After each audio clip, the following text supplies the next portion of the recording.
Hey, what's up, everybody? True Boxing here. Thank you for coming back to Get Hit with the Truth. Today, doing the What's Next on Josh Warrington, the former featherweight champion of the world, as he attempted to avenge his only pro defeat when he took on Mauricio Lara back in February and got knocked out cold in the 9th round and really beat down in that fight. He wanted to prove that he was overlooking Lara and it was a fluke, and they fought in their rematch, but it didn't last very long. He won the first round, outworking Lara, but in the second round, Lara started to land his big shots. It started to become more of a slugfest.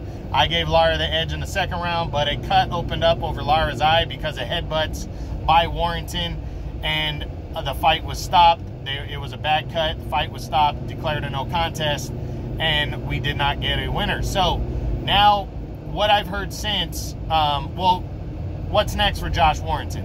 What I've heard since that fight is that Warrington still wants Lara. He wants to, leave no doubt, avenge it, that defeat. But Lara is going to need time to let the cut heal, and Warrington might come back. So I think there's a very good chance that Warrington comes back for the end of the year, likely in December, and then maybe him and Lara can get it on next year. Now, do I think he's going to even try to fight a top 10 guy if that happens? I don't think so, but you never know.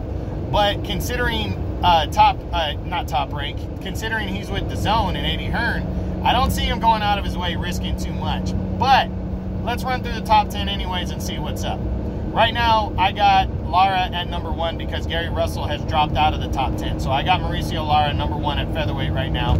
I think it's possible he could wait around for Lara, but not likely. I think he's going to want to come back in between while Lara's cut heals up. So we'll see.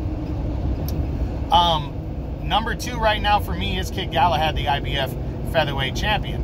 I wouldn't be surprised if, I don't think it's possible because Warrington did run from the rematch with Galahad, gave it up to fight Lara, and got knocked out. But I wouldn't completely rule it out if Eddie Hearn pushes and comes up with enough money to see these two guys lock it up before the end of the year, possibly in January.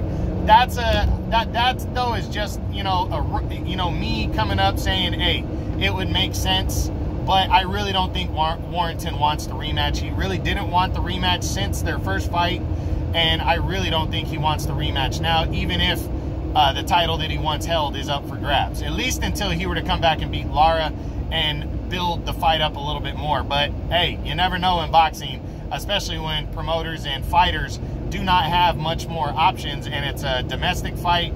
They could pull in a lot of money to fill up one of their stadiums out there in the United Kingdom and have these two guys lock it up again, but we'll see. Right now, number 3 for me, well, Warrington's kind of floating around number 3, number 4 with the WBO champion Emmanuel Navarrete. I don't see this one happening. It's a cross-promotion fight. Not sure Top Rank would be on board. They might be, though, because Warrington does have a big name, but I'm not sure Warrington and DAZN would want to cross the street and make this fight happen. Navarrete's dangerous, but hey, maybe they would. It would be a kind of a slugfest, but to take that risk right now, I'm not sure Warrington's in that kind of mind frame and position, so I don't see it. Then you got number 5 right there, floating around. Number 5 is Lee Wood, the WBA champion, just captured the belt. Well, Wood has been ordered to fight Michael Conlon in his next fight, and the winner of that is ordered to fight the super champion Leo Santa Cruz. So Wood is with DAZN, and it would make sense coming off that big win he had over Shu Can of China, but it doesn't look like they can make that fight happen next. So, because the WBA has ordered those fights because they are trying to minimize, reduce their titles and everything, and I absolutely respect that.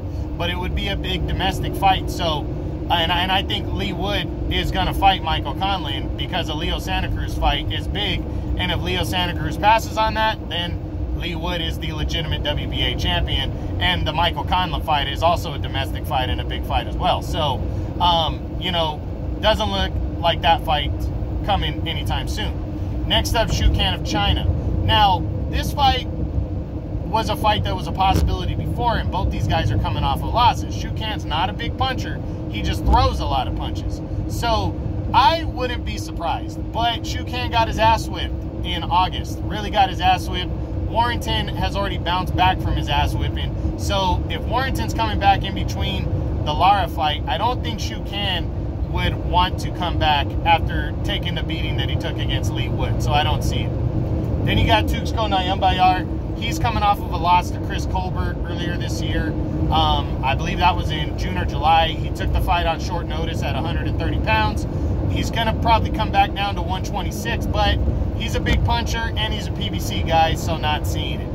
Number 7 are, you know, we're floating around number 7, 8 right now. Isaac Dogbe, again, this is crossing the street to fight a top-ranked guy who's not a world champion. I don't think either side wants to take the risk. I don't see it. Jesse Magdaleno, top-ranked guy, former champ. It's not a fight that makes a lot of sense, so I don't see it. And then you got sitting there at the back of the top 10 right now, Joette Gonzalez. He's fighting for the WBO title against Emmanuel Navarrete next. If he's successful and he takes because I think he is a Golden Boy guy, he takes the belt back to DAZN, maybe him and Warrington could lock it up, but stylistically might be a bad matchup, and I don't think Warrington would be ready for that, so I don't see it.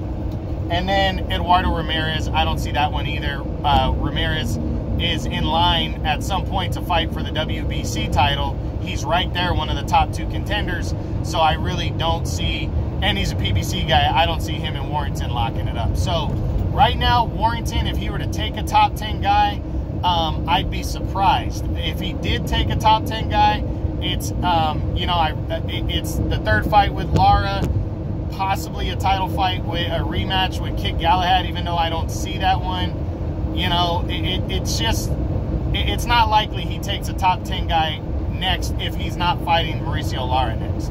So I really believe he takes a fight in December or January while he waits for the possible 3rd fight with Lara while Lara's cut heals.